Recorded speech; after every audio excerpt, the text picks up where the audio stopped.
noite, irmãos. Irmãos, eu vou apresentar aos irmãos a minha última mensagem, que tem como subtema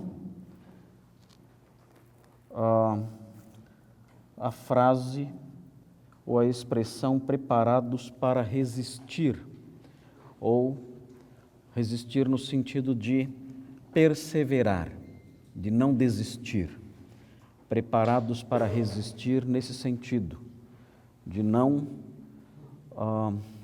desistirmos do nosso trabalho. E essa é minha sexta e última pregação aqui nesse congresso. Quero de novo agradecer o pastor Mark Swederberg por me dar esse privilégio de compartilhar a palavra com vocês. Uma honra também para mim dividir, por assim dizer, este púlpito com o pastor Paul Hartog. Foi uma honra poder dividir esse púlpito com ele também. Eu estou planejando ir embora amanhã,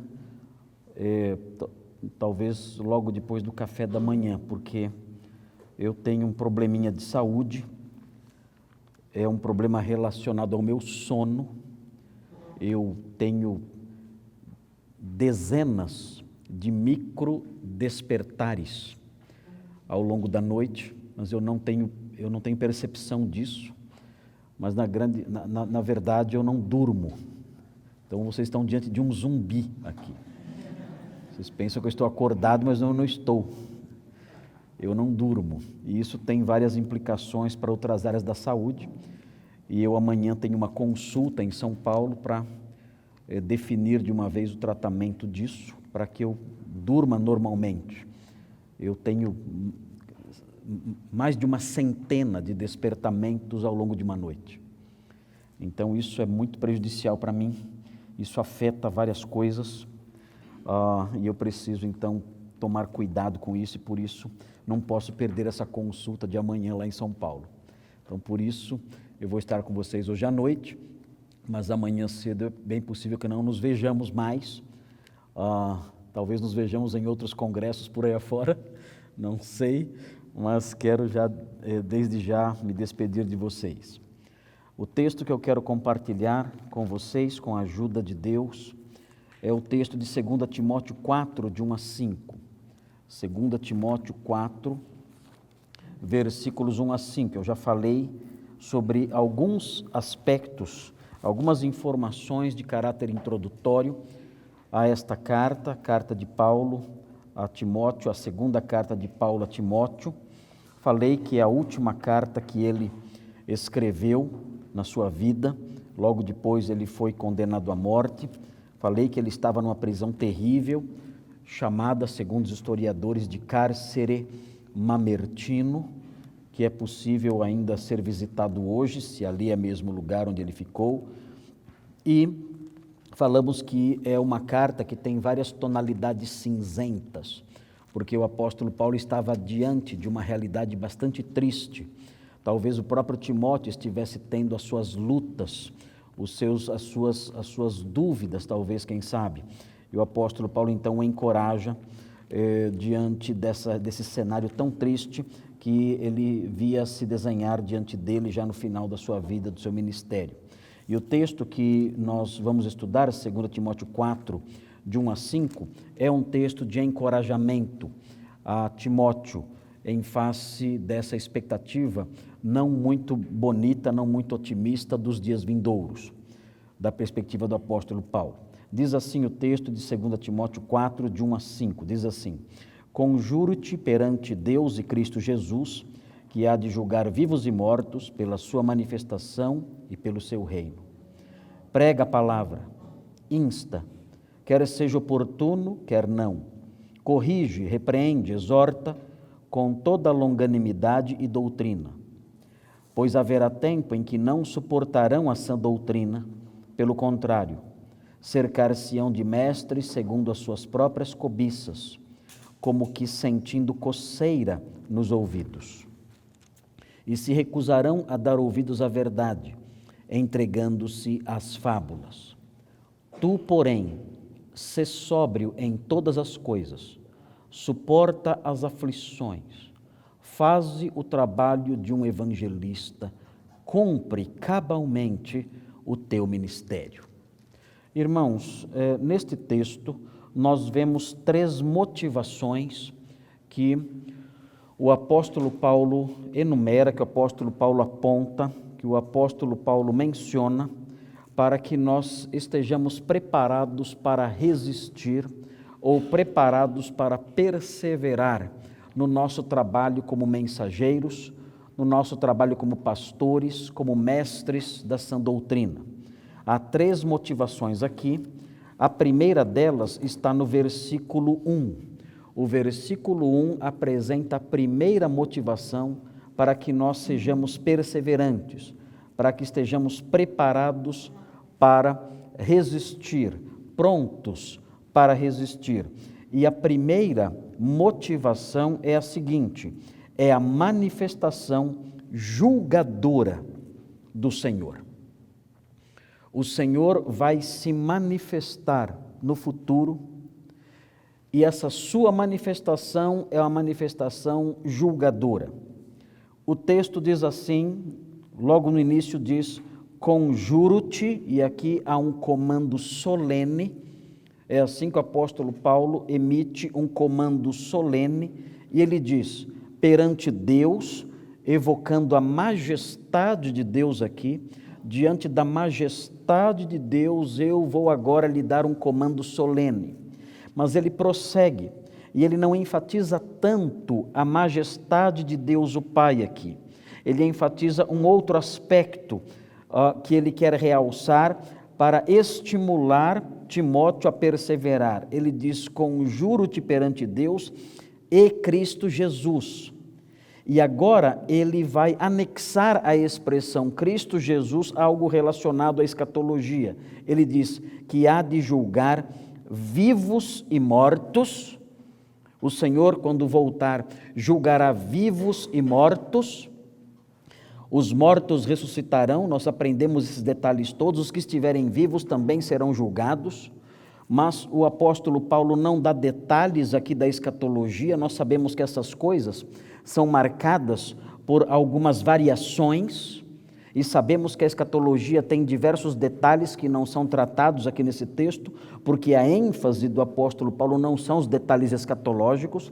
Ele está apenas realçando que o Senhor, quando voltar, há de julgar vivos e mortos, para que Timóteo se lembre que ele será julgado. Para que Timóteo se lembre que um dia, no dia escatológico, no dia final, ele comparecerá diante de Jesus Cristo para prestar contas do seu ministério. E essa deve ser uma motivação para nós que somos pastores, para nós que somos pregadores. Nós um dia estaremos diante de Jesus Cristo, que há de julgar o nosso trabalho, que há de julgar o nosso ministério. O texto fala pela manifestação ou pelo aparecimento da sua vinda e pelo seu reino. Ele aponta para realidades escatológicas. Um dia o reino do Senhor, que já foi inaugurado, mas que ainda virá de forma visível, ele se estabelecerá aqui. O Senhor se manifestará um dia de modo visível. Nós aprendemos essas coisas todas. E nesse contexto, nesse ambiente escatológico todo, haverá julgamentos. E nós aprendemos, pelo ensino do apóstolo Paulo, que nós, os mestres, nós, os pastores, nós, os homens que desenvolvem um ministério junto à igreja, nós teremos um julgamento especial. Parece que o apóstolo Paulo quer que Timóteo se lembre disso, de um julgamento especial que está reservado para os pastores. Os pastores também serão julgados, é claro, não num julgamento que diga respeito à salvação ou à perdição, mas um julgamento das nossas obras, do nosso ministério.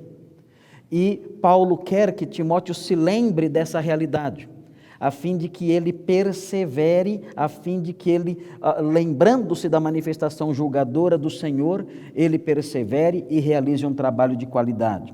Quando nós olhamos, os irmãos devem observar o texto de 1 Coríntios 3, nós devemos observar alguns detalhes nesse texto, 1 Coríntios 3, que coloca esse texto em relação direta com o nosso trabalho, com o nosso ministério. Nós devemos estar atentos para o alvo específico desse texto. O texto de 1 Coríntios 3, no capítulo 10, não tem como alvo qualquer crente. Note, preste atenção, nós sabemos que o Senhor julgará o seu povo e dará galardões devidos aí a cada um, conforme a sua justiça, conforme a administração da sua graça. Mas o texto de 1 Coríntios 3, versículos 10 a 15, não é um texto que se aplica a qualquer crente. Vejam o que diz o texto, diz assim: segundo a graça de Deus que me foi dada, lancei o fundamento como prudente construtor. O apóstolo Paulo podia fazer isso, podia lançar o fundamento, porque ele era um apóstolo. Nós não podemos fazer isso. Nós construímos sobre um fundamento que já foi lançado. O apóstolo Paulo, sendo um apóstolo, ele lançou os fundamentos. Em Efésios nós aprendemos que a igreja é edificada sobre o fundamento dos apóstolos e profetas. Os apóstolos e profetas lançaram o fundamento doutrinário, ético, funcional da igreja. O texto prossegue dizendo: segundo a graça que me foi dada, lancei o fundamento como prudente construtor. E aí vem uma expressão curiosa, ele diz: e outro edifica sobre ele. Você sabe quem é esse outro? É você, pastor, pregador, obreiro, é você. Não é qualquer crente, é você, sou eu, somos nós. O apóstolo Paulo lançou o fundamento e nós agora mestres, nós agora professores, nós agora líderes da igreja estamos construindo, estamos edificando sobre esse fundamento. Vejam um cuidado que devemos tomar, versículo 11, porque ninguém pode lançar outro fundamento além do que foi posto, qual é Jesus Cristo. Contudo, se o que alguém, novamente somos nós, se o que alguém edifica, ou seja, se o que alguém constrói sobre esse fundamento, se esse outro que edifica sobre o fundamento, ou seja, nós, está edificando de fato sobre esse fundamento, esse outro deve tomar cuidado no que diz respeito à forma como edifica. O texto diz: contudo, se o que alguém edifica sobre o fundamento é ouro, prata, pedras preciosas, madeira, feno, palha, manifesta se tornará a obra de cada um, a obra ministerial de cada um. Pois o dia, e esse é o dia escatológico, o dia a demonstrará. Um dia os pastores comparecerão diante do Senhor, para especificamente prestar contas da obra ministerial que realizaram. Os crentes em geral terem que comparecer também diante do Senhor, para que cada um preste contas do que fez por meio do corpo. Mas o texto aqui aponta para aqueles que estão construindo sobre o fundamento que foi posto. O texto diz que naquele dia será manifesta a obra de cada um, pois o dia demonstrará porque está sendo revelada pelo fogo, e qual seja a obra de cada um, o próprio fogo provará. Nessa linguagem que Paulo usa aqui, nessa linguagem figurada, ele está dizendo que essas obras serão provadas. Se elas são obras permanentes, se elas são obras de qualidade, ou se são apenas palha, se foram ministérios realizados com objetivos escusos, com objetivos egoístas, ou obras mal feitas, sem zelo, sem o cuidado que era devido a elas. E o texto prossegue: se permanecer a obra de alguém que sobre o fundamento edificou, esse receberá galardão, não é a salvação, mas sim um galardão. Se a obra de alguém se queimar, sofrerá ele dano ou prejuízo, mas esse mesmo será salvo, todavia, como alguém que escapa através do fogo. Ou seja, é como alguém que teve a sua casa incendiada e ele escapa sozinho, sem bem nenhum. Ou seja, não receberá o seu galardão. O apóstolo Paulo ensina aqui que os obreiros um dia comparecerão diante do tribunal do Senhor e prestarão contas do seu trabalho. E quando nós voltamos os nossos olhos para 2 Timóteo 4, o apóstolo Paulo evoca esse pensamento novamente, falando para Timóteo: veja bem o que você está fazendo. O Senhor um dia voltará, Ele se manifestará novamente. O seu reino será inaugurado aqui, e nesse dia Ele julgará vivos e mortos. Nesse dia Ele julgará você, julgará o seu trabalho, julgará o que você está fazendo, e verá se o que você tem construído sobre o fundamento é madeira ou é ouro, é palha ou é prata. O Senhor olhará para isso. E Ele dará o seu galardão de acordo com aquilo, com o material que você usou no seu trabalho. Nós não sabemos o que é o galardão. Quando eu era garoto, eu ia na EBF e a dona Ivone, minha professora, ela dizia que o galardão eram coroas. Mas nós perguntávamos: mas quantas coroas então vamos ter que usar na cabeça? Vai ser bem incômodo. Muito incômodo. Ela dizia que eram estrelinhas nas coroas. E eu não via muita graça nisso. Eu não queria andar, eu me sentiria talvez um pouco ridículo de andar no céu com uma coroa cheia de estrelinhas. Não era alguma coisa que me agradava muito. A grande realidade é que nós não sabemos exatamente o que é o galardão. Ao que tudo indica, quando nós estudamos a escatologia paulina, ele fala que cada um receberá de Deus o louvor, ou a palavra que ele usa ali é a palavra eulogia. Cada um receberá de Deus a eulogia. A eulogia é o louvor, é de onde vem a nossa palavra elogio. Me parece, eu tenho a impressão, eu gosto de pensar na ideia de que o galardão é uma palavra de elogio, como aquela que o Senhor fala dizendo ao servo fiel: servo bom e fiel, entra para o gozo do seu Senhor. Essa palavra de elogio, a meu ver, se encaixa no conceito de galardão paulino. Se eu comparecer diante do meu rei um dia, e ele olhar para mim e disser apenas servo, eu já ficarei feliz. Se ele disser servo bom, eu terei um colapso. Se ele disser servo bom e fiel, vou dizer: não é possível, acho que estou no céu. É o maior galardão que nós podemos imaginar.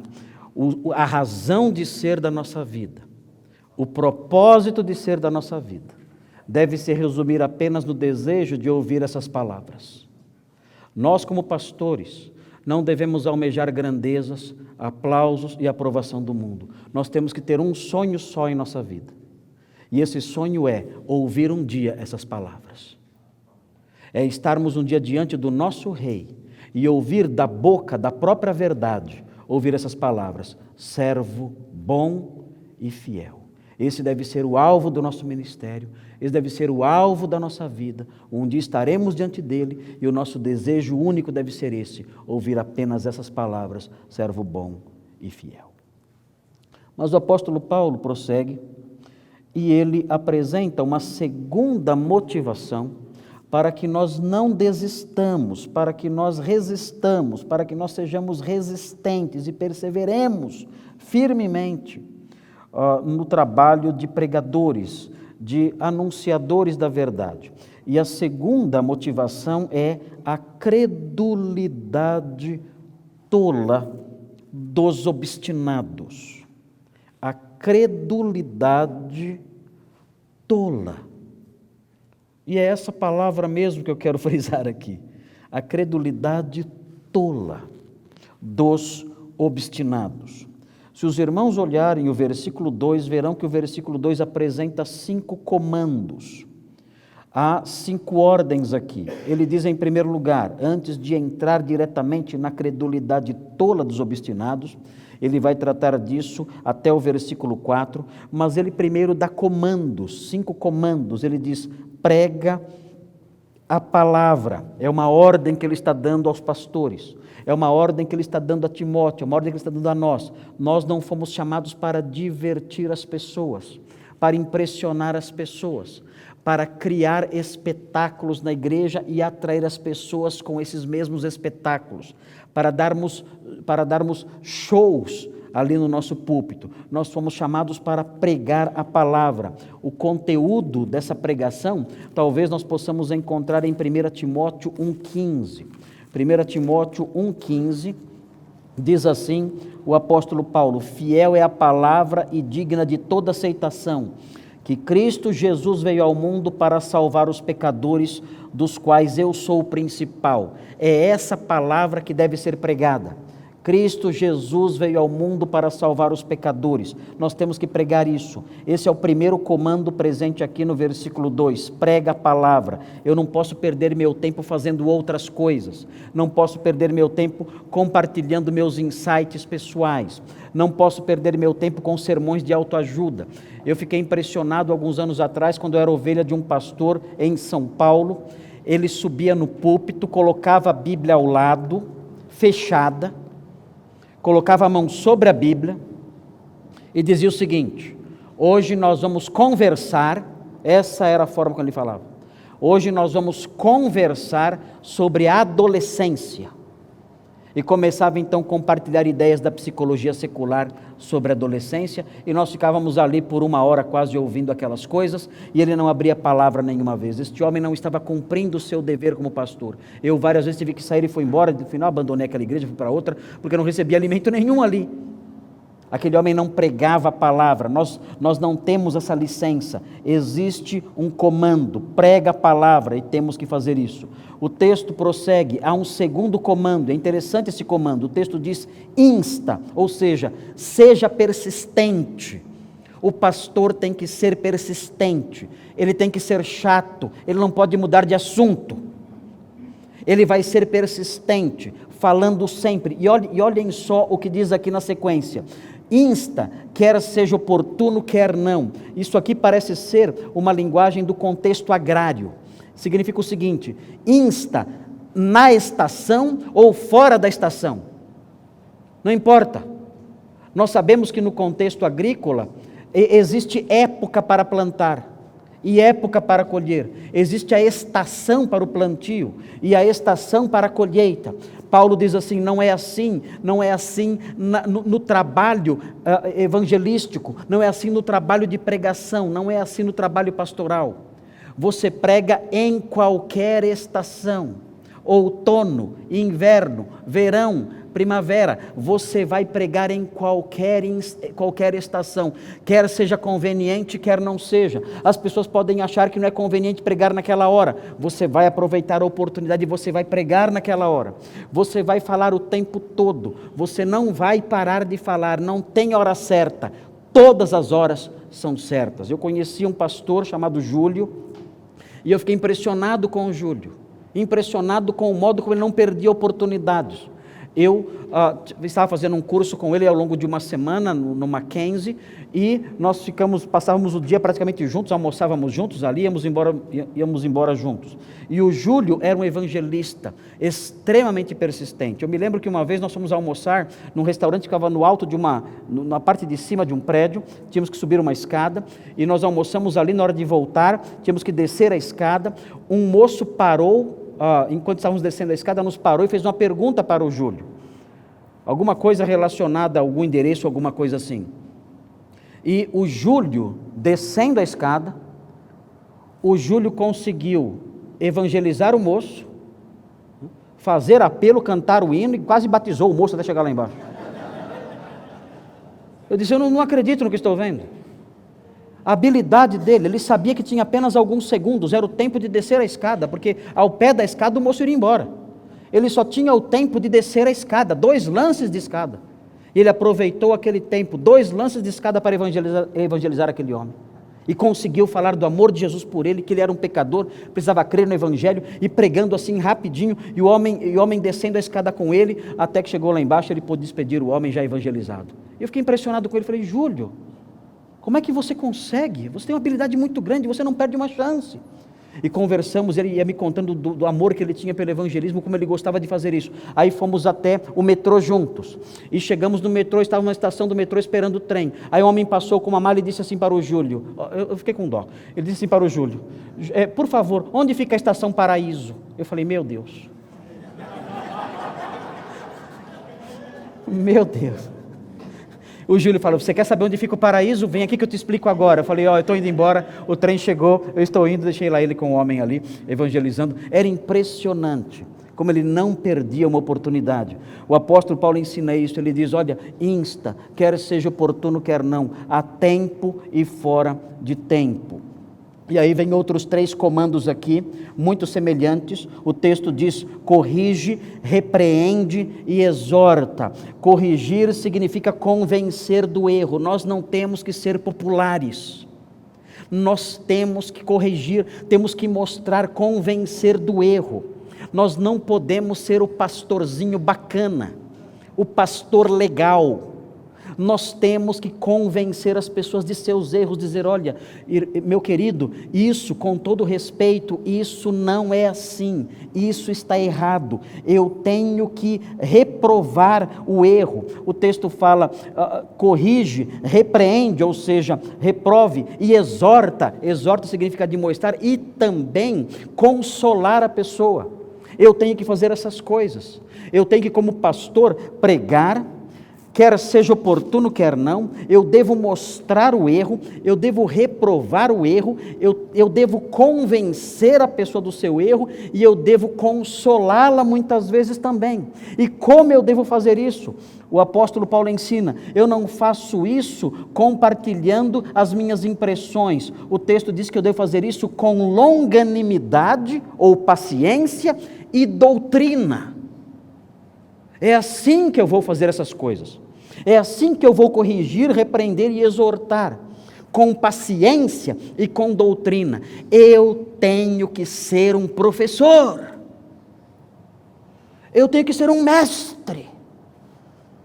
Eu tenho que ser um homem que ensina.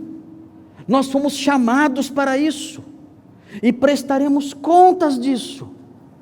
Temos que ter consciência da urgência dessas coisas. O apóstolo Paulo realça isso, prega, insta, corrige, repreende e exorta, e faça isso como um professor da palavra, usando da paciência, perseverando nisso, esteja pronto para perseverar, e faça essas coisas com a palavra de Deus em punho, usando a doutrina para corrigir, para exortar, para pregar, para repreender, para todas essas coisas.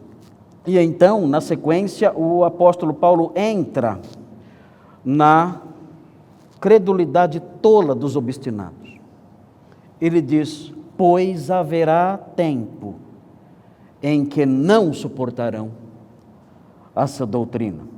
Ele se refere a isso como algo no futuro, mas se os irmãos olharem para o versículo 1, ele também se refere ao futuro, dizendo, sabe porém isto, nos últimos dias sobrevirão tempos difíceis. Ele fala sobre os últimos dias, dá a impressão que está falando sobre algo futuro em relação a ele. Mas quando nós chegamos no versículo 6, depois dele falar sobre a descrição dos homens dos últimos dias, ele diz, pois entre os homens dos últimos dias, ele diz, se encontram os que penetram sorrateiramente nas casas. Ou seja, os homens dos últimos dias já existiam na época dele, já estavam presentes lá. Parece que os últimos dias já têm 2000 anos. Os últimos dias vêm se protraindo no tempo. Os últimos dias já tinham começado nos dias do apóstolo Paulo. Ele descreve os homens dos últimos dias. E quando nós lemos a descrição dos homens dos últimos dias, nós percebemos que realmente eles existem hoje. Mas o apóstolo Paulo nos surpreende dizendo que eles já existiam nos seus dias, no seu tempo. E quando ele diz aqui, pois haverá tempo em que não suportarão essa doutrina, isso é uma realidade que acontece hoje e já acontecia no seu tempo. Existiam homens, nós vimos ontem Himeneu e Fileto, que resistiam a essa doutrina, não ouviam essa doutrina. E é interessante a expressão que ele usa, quando ele diz, não suportarão, eles não poderão tolerar a sã doutrina. E é curioso isso, porque o discurso do homem moderno é um discurso de tolerância. Na pós-modernidade, o homem politicamente correto é o homem que tolera tudo. Não é assim? Nós temos que ser tolerantes, eles dizem. Não é assim? Mas o texto mostra que eles não tolerarão, eles serão incapazes de tolerar a sã doutrina. E o texto prossegue, eles dizem, pelo contrário, cercar-se-ão de mestres, segundo as suas próprias cobiças. Isso significa que eles vão escolher os seus pastores. Eles vão escolher pastores que pregam o que eles querem ouvir. Eles vão escolher pastores que aprovam, que dizem coisas que satisfazem os seus desejos pecaminosos. Por que será que a teologia da prosperidade faz tanto sucesso? Por que será? É simples. As pessoas se cercam de homens segundo as suas cobiças. Porque esses proponentes de teologias aí falsas atraem tantas pessoas com seu discurso que anula qualquer noção de moralidade. Por quê? Porque eles atraem pessoas que querem ouvir mestres de acordo com suas próprias cobiças. Eles escolhem mestres assim, eles querem mestres assim, mestres que têm um discurso que não os condene, são mestres segundo as suas próprias cobiças, por isso fazem tanto sucesso. Esses mestres estão sempre se multiplicando e tendo milhares de seguidores, e o texto diz que eles, como que sentindo coceira nos ouvidos, essa é uma expressão que se refere a quem gosta de novidades, a quem gosta de curiosidades. Os homens dos últimos dias, os homens da nossa época são assim. Eles não querem o antigo evangelho. Eles não querem o antigo evangelho. Eles não querem a antiga palavra de Deus. A palavra que habitou na avó Lloyd, na mãe Eunice. A palavra antiga que é sempre nova. Eles não querem isso. Eles querem novidades. E quando alguém aparece com uma novidade, eles correm atrás disso. Esse é o sentido de sentir coceira nos ouvidos. É querer algo novo. Não é tanto o incômodo de ouvir o evangelho, mas é o desejo por novidades, por pedacinhos de informação curiosos. É interessante observar, nos últimos tempos, o que tem acontecido no meio evangélico brasileiro. Há algum tempo atrás, alguém inventou a história de que os crentes privilegiados e abençoados por Deus eram capazes de receber um dente de ouro. Eu não sei quem se lembra dessa loucura. E as igrejas tradicionais se esvaziaram, com pessoas correndo para o meio pentecostal como loucos, com meninos sendo levados ao redor por qualquer vento de doutrina, e fazendo filas para receber dente de ouro, e todos ali na fila com a boca aberta, para receber o dente de ouro, ou para mostrar um suposto dente de ouro que havia recebido.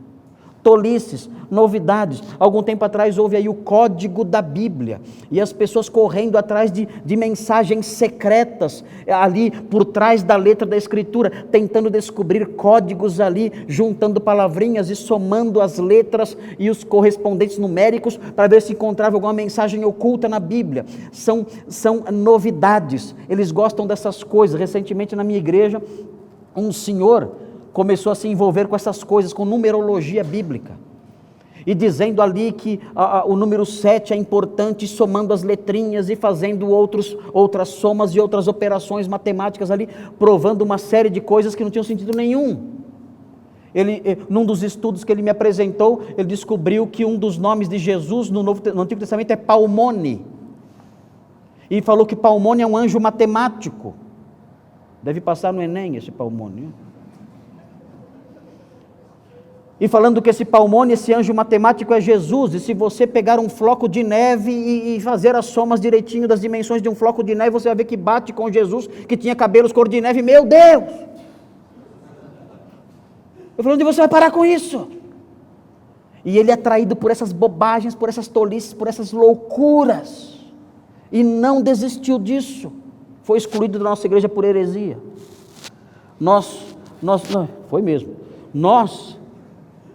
Nós vemos, era incorrigível, não desistia dessas coisas, começou a comprometer outras áreas da teologia. Nós o exortamos, nós o admoestamos ao longo de 2 anos, e ele não desistiu disso, e seguiu após essas coisas, tolices, bobagens, mitos. Há seitas que se envolvem em questões ligadas a extraterrestres. Os adventistas do sétimo dia acreditam que há planetas habitados onde não houve a queda. Acreditam que existe uma árvore da vida em cada planeta. Só que esse é o único planeta, somos azarados mesmo. Este é o único planeta em que os ancestrais comeram da árvore da ciência do bem e do mal. Nos outros planetas isso não aconteceu, só aconteceu aqui. E fazem especulações malucas sobre isso. E os extraterrestres, então, seriam criaturas racionais de Deus que habitam outros planetas que não foram afetados pelo pecado. E assim caminham com suas tolices todas, e as pessoas seguindo após essas coisas, gostando dessas novidades. Se os irmãos olharem as seitas neopentecostais que há por aí, nós temos campanhas o tempo todo. Numa semana você tem que levar um pedaço de roupa, noutra semana você tem que passar pelo túnel da fé. Na outra semana, você tem que atirar pedras em Golias. Golias é o seu credor, eles dizem. E você então vai atirar pedras no seu credor, que é Golias. Ou você tem que participar da semana da derrubada da muralha de Jericó. Então eles fazem a muralha de Jericó lá e começam a gritar para a muralha cair e tacar coisas na muralha, dizendo que isso vai fazer com que você tenha vitória financeira, porque a muralha é o seu problema financeiro. E assim vão inventando coisas, multiplicando coisas e sendo atraídos por essas mesmas coisas. O apóstolo Paulo fala que isso iria acontecer. São homens que sentem coceira nos ouvidos, querem sempre novidades o tempo todo. Eles não se contentam com a antiguidade do Evangelho, com a mesmice do Evangelho. Eles são movidos por coisas novas. O texto diz que eles se recusarão a dar ouvidos à verdade, virarão as costas para essa doutrina. Se você se aproximar dessas pessoas que fazem essas coisas, tacam pedra em Golias e gritam para a muralha, se você se aproximar dessas pessoas e apresentar a verdade para elas, elas ficarão com raiva de você. Elas não suportarão isso.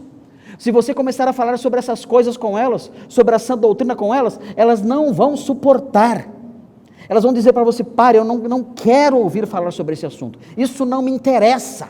É assim que elas serão. Elas darão ouvidos às fábulas, diz o texto aqui. A palavra usada aqui pelo apóstolo Paulo são os mitos. Eles vão acreditar em mitos. Quando eu li isso pela primeira vez, eu imaginei que mitos fossem ideias mais rebuscadas aí, de algum tipo de filosofia, alguma coisa assim, algo como a teoria da evolução, algo muito bem elaborado e tudo mais, que desse trabalho para nós. Mas não. Quando o apóstolo Paulo fala sobre mitos, realmente o sentido da palavra é qualquer invenção religiosa, aquele dilúvio de tolices religiosas que nós vemos por aí. Em Atibaia, eu soube de uma senhora que no seu jardim ela tinha estátuas da Branca de Neve e dos 7 anões.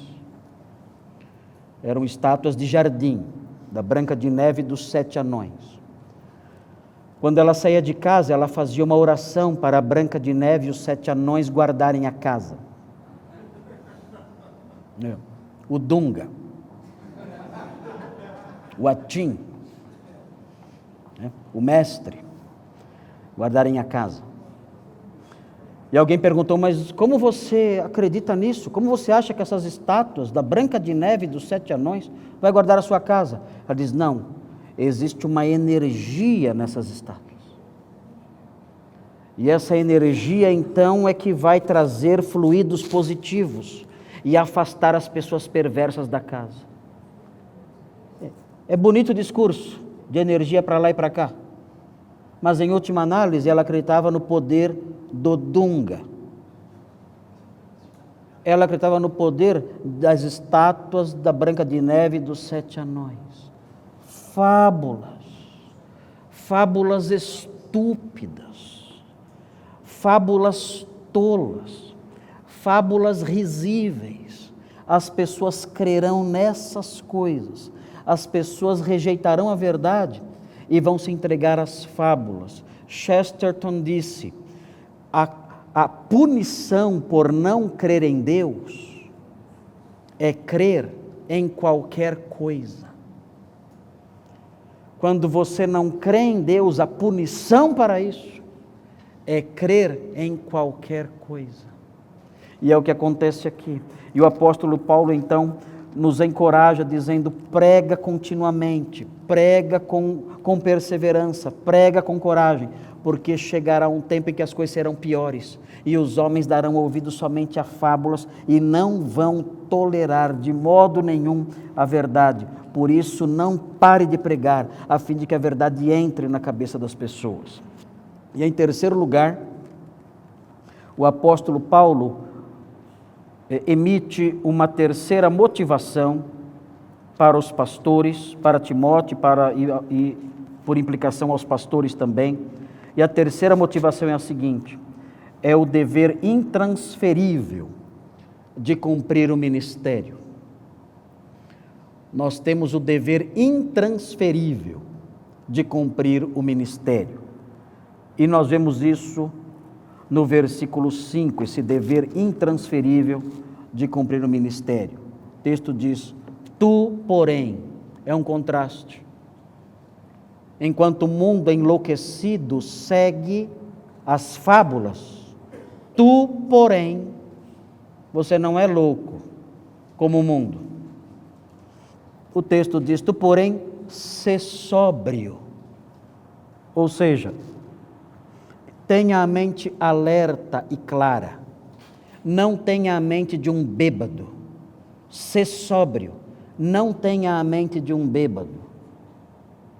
Tenha uma mente alerta, viva. Seja um homem equilibrado. No meio de toda essa loucura do mundo, seja um homem alerta e equilibrado, livre de loucuras, livre de excessos. Seja como alguém livre da bebedice, alguém sóbrio, alguém com a mente livre dessas coisas. O texto diz: suporta as aflições. Aqui o apóstolo Paulo mostra que ao fazer essas coisas, nós sofreremos hostilidades. Ao corrigir as pessoas, ao ensinar a verdade, ao enfrentarmos as fábulas e desmascararmos os falsos mestres que ensinam essas fábulas, nós suportaremos aflições. Não há como evitar isso.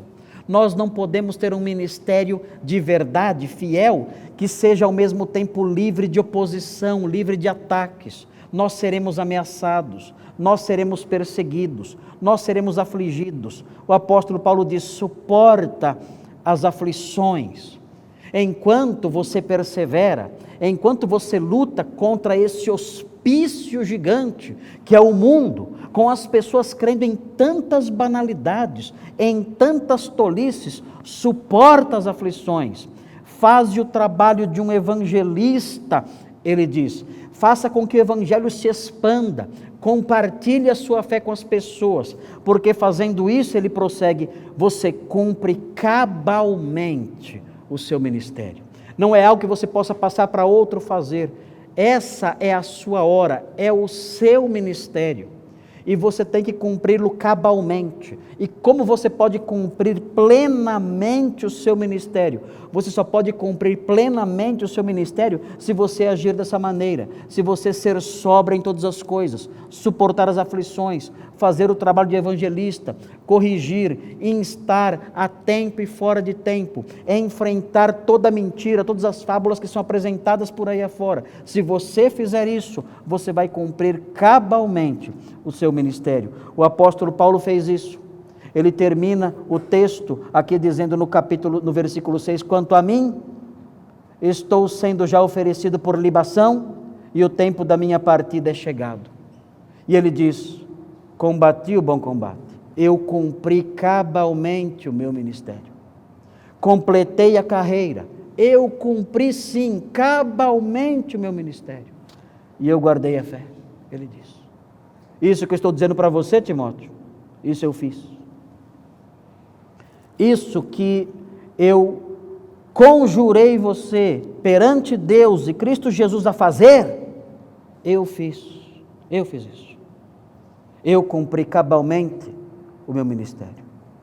Que Deus nos dê, irmãos, a graça de cumprirmos cabalmente o nosso, perseverando, firmemente em meio a todas essas realidades terríveis que marcam os últimos dias. Eu brinco sempre, eu falo para os meus alunos que eu sou um devoto de Santo Agostinho. Eu brinco dizendo que sou devoto dele, porque eu admiro muito a espiritualidade de Agostinho de Hipona, o homem, o teólogo que viveu na transição do século IV para o século V e realizou um ministério na atual Tunísia, na cidade de Hipona. Hoje tem outro nome, a cidade se chama Souk Aras, e ele ministrou ali em Hipona durante 40 anos, em Hipona, nessa pequena cidade ali do norte da África. E o que é curioso é que no seu sermão de despedida, ele disse o seguinte aos membros da sua igreja, quando ele ia passar o bastão para outro, já velho, já com quase 86 anos de idade. Ele disse o seguinte: durante 40 anos, eu sempre preguei as mesmas verdades. Eu não inventei coisas novas. Em 40 anos, eu sempre preguei as mesmas verdades. E vocês sempre cometeram os mesmos erros. Em 40 anos. É a constante mesmice do ministério. Em 40 anos eu pregando as mesmas verdades e vocês cometendo os mesmos erros. Dá para desanimar? Talvez. Mas o apóstolo Paulo diz: não.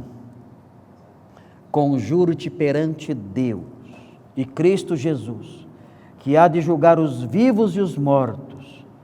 Prega a palavra, insta, quer seja oportuno, quer não, corrige, repreende, exorta, até o dia em que possamos dizer: combati o bom combate, completei a carreira e guardei a fé.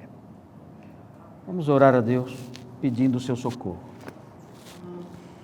Santo Deus, obrigado por esse texto encorajador. Obrigado porque esse texto nos ensina a perseverarmos, Senhor, num mundo difícil, num mundo que parece a cada dia estar pior, num mundo que não cessa de inventar males, num mundo que é uma fábrica de mitos.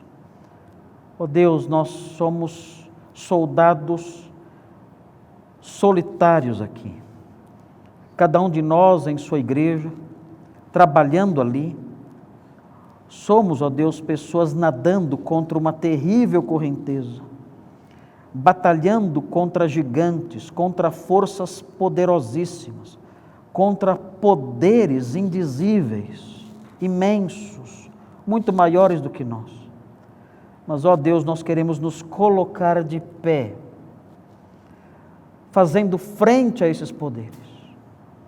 Na nossa fraqueza, que se torna força quando colocada em suas mãos, nós queremos nos colocar diante, à frente, enfrentando esses males todos, impedindo o seu avanço, mostrando a Deus as suas falácias, impedindo que cresçam mais, desmascarando os seus mestres mentirosos.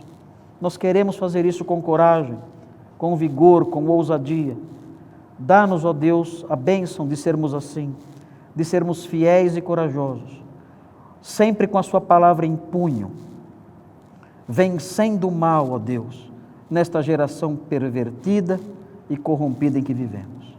Suplicamos essas coisas. Somos pequenos, sim, mas suplicamos que a sua força esteja conosco sempre, até o final. Nós pedimos isso em nome de Jesus. Amém.